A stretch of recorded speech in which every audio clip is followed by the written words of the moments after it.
Since ancient times, people have believed that the world is far more than what the eyes can see and the ears can hear. Beyond the flow of everyday life exists an invisible layer of energy that envelops all things, operating under mysterious laws that only the perceptive can grasp. This is the essence of Feng Shui, an ancient system of wisdom born from generations of careful observation, seeking to understand the connection between humans and nature, between a home and the vast universe. In Feng Shui, every house is regarded as a living being. It breathes through its windows and doors, absorbs energy through its roof and foundation, and nourishes its inhabitants through the harmony of its energy field. A good home does more than shield you from sun and rain. It gathers life force, nurtures the heart, and supports each step of life's journey. Yet if a house contains inappropriate objects, it is like clogged veins. Energy flow becomes disrupted, leading to unease, illness, conflict, and even misfortune. The ancients often said, "Destiny first, luck second, Feng Shui third." A person's fate is influenced by many factors, but Feng Shui, the environment we live in, acts like the boat that carries us across the river of life. Whether that boat is sturdy or leaking, whether it sails smoothly or plunges into stormy waves, sometimes depends on the smallest details. A mirror, a sword, a painting, seemingly harmless, but when placed incorrectly or charged with the wrong energy, they can become malevolent objects that drain vitality and bring chaos. Among countless warnings passed down through centuries, masters of Feng Shui recorded 5 objects that must never be kept in a home. These are not mere superstitions, but lessons distilled from tragedies, from families that once prospered and later fell, from peaceful homes that descended into turmoil. Today, let us embark on a journey to uncover these 5 forbidden objects. Each one carries a story, a cautionary tale, and a deeper lesson about how we live and safeguard our sanctuary. And we begin with the first item, so common and simple, yet brimming with hidden danger, the broken mirror. Mirrors have been part of human life since ancient times. Early people gazed at still water to see their reflections. Later came bronze mirrors, steel mirrors, and finally glass mirrors, which became indispensable household items. But beyond their practical use, mirrors hold profound spiritual meaning. In many cultures, a mirror is considered the eye of the gods, capable of reflecting not only light, but also the soul. People believe that when you look into a mirror, it reflects not just your physical image, but also your energy field, even your spirit. For this reason, mirrors have long been used to ward off evil. Temples and Taoist shrines in the East often hang Bagua mirrors at their entrances to repel malevolent forces. However, when a mirror cracks or shatters, all its protective functions transform.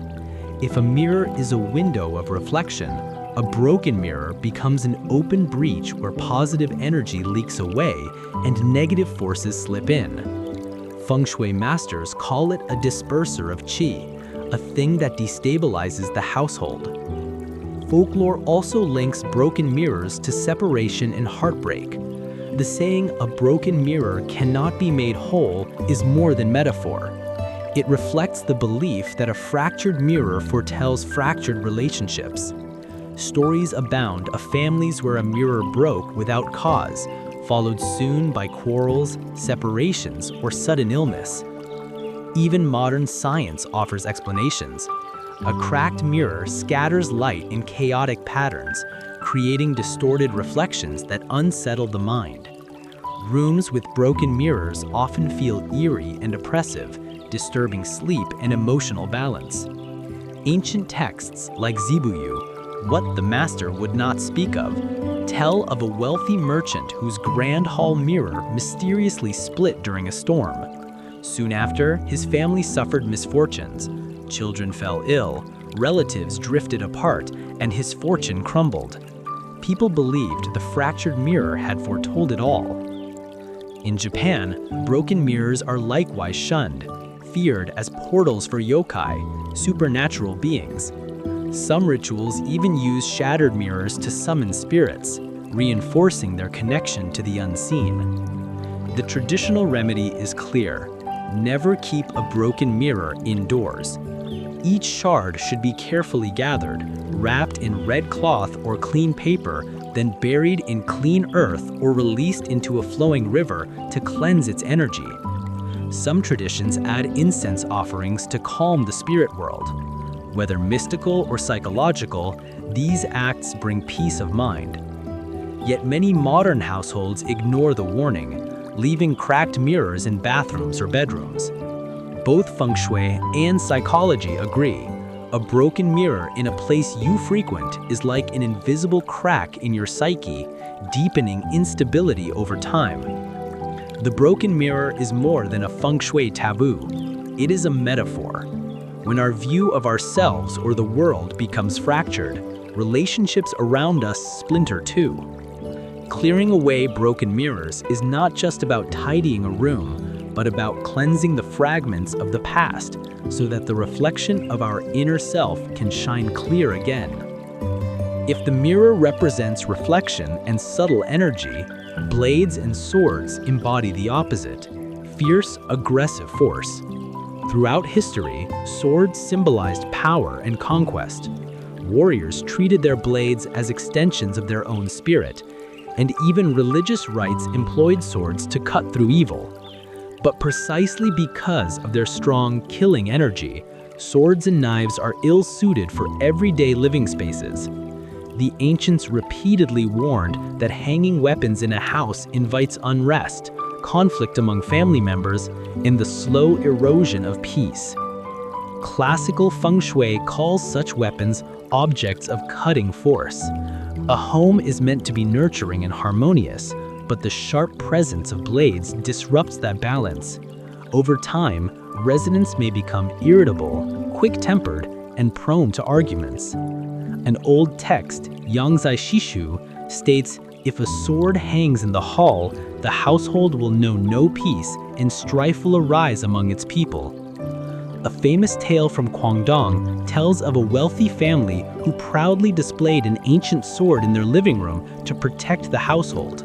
At first, all was well, but soon quarrels erupted. Brothers fought, father and son clashed, lawsuits multiplied. When a Feng Shui master finally inspected the home, he pointed to the sword and declared, "A weapon where people gather invites conflict. Remove it, and harmony will return." And so it did.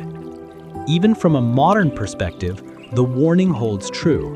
A gleaming blade on the wall triggers subconscious alertness and unease in everyone who sees it, generating a subtle tension that accumulates like an invisible storm. Religious settings are an exception. Taoist temples sometimes display wooden or bronze swords as sacred tools, ritually purified to ward off evil.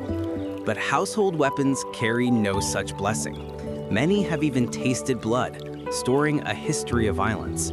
Keeping them on display without proper cleansing only amplifies their disruptive energy. If you must keep a sword, store it safely in a closed box or cabinet, ideally wrapped in red cloth to soften its force. Some traditions recommend a purification ritual before bringing such items indoors. The sword ultimately teaches a simple truth. Power and aggression, when left unchecked, eventually harm the very one who wields them.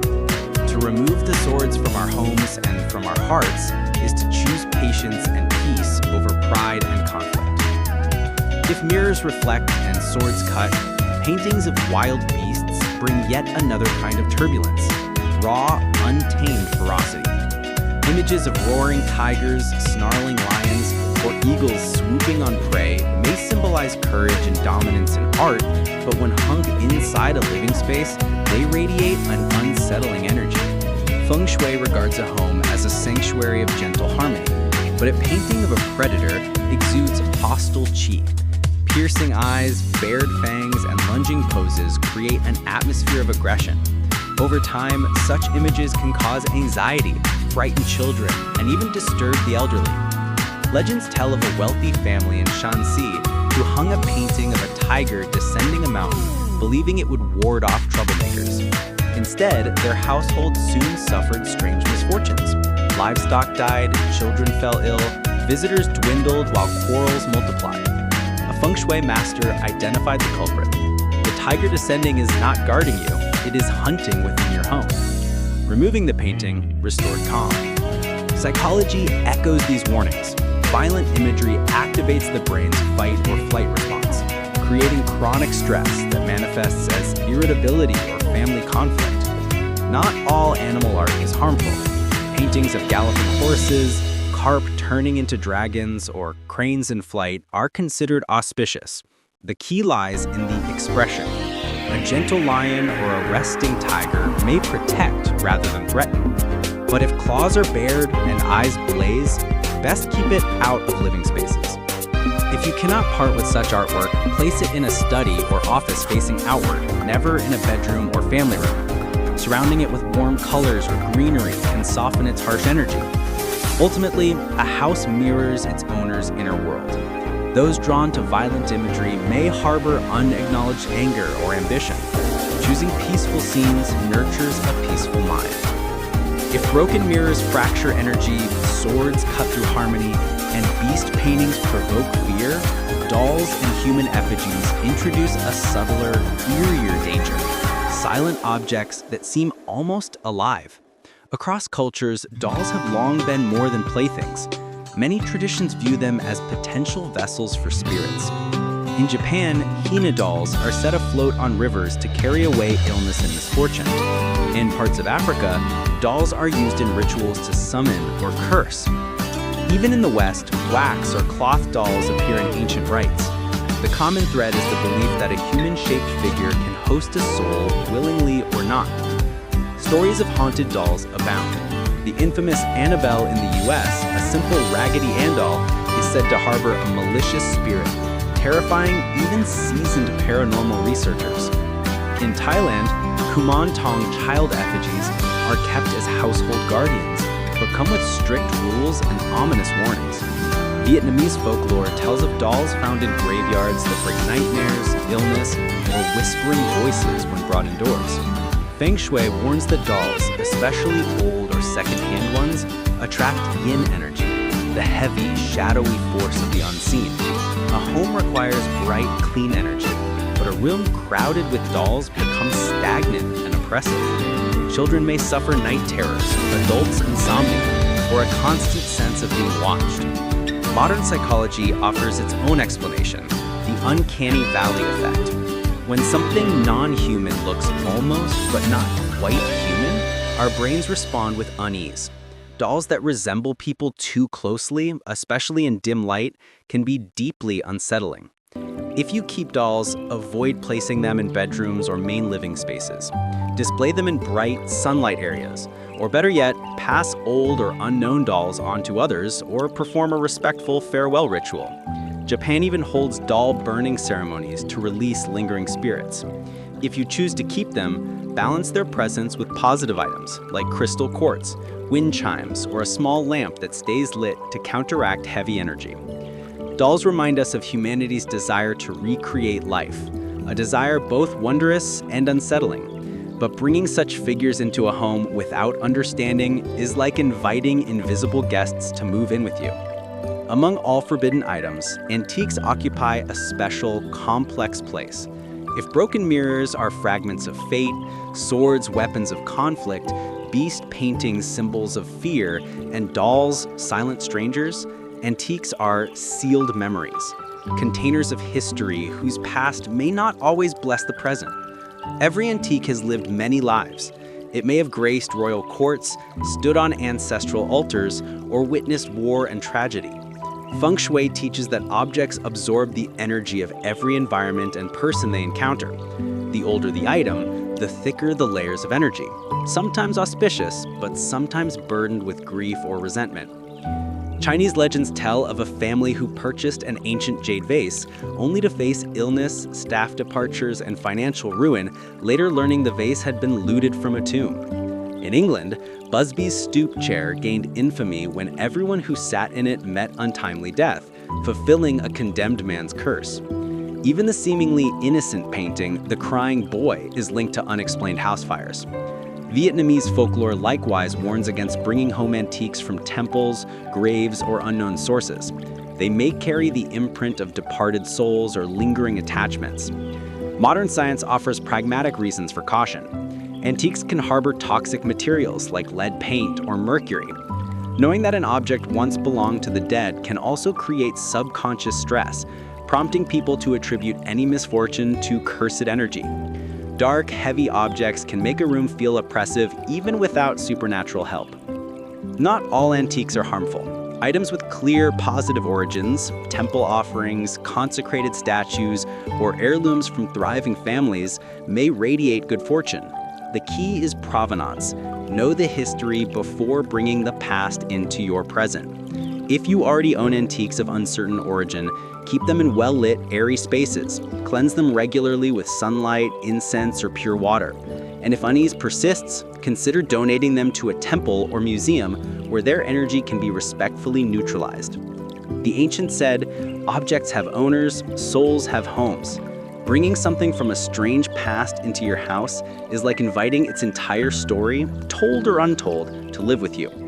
Wisdom lies in knowing which memories to keep and which to release. Through these 5 lessons, broken mirrors, swords and knives, fierce animal paintings, dolls and effigies, and mysterious antiques, we see that a house is more than bricks and beams. It is an energy field, a spiritual shelter that reflects our inner life and even shapes our destiny. As the proverb goes, when the family is harmonious, all things flourish. A warm home is built not just of comfort, but of balanced energy. Feng Shui at its heart is the art of preserving that balance. Every object we place, every symbol we display, sends ripples through the lives within. Choosing wisely is not superstition, it is the quiet wisdom of living in harmony with both the visible and the unseen.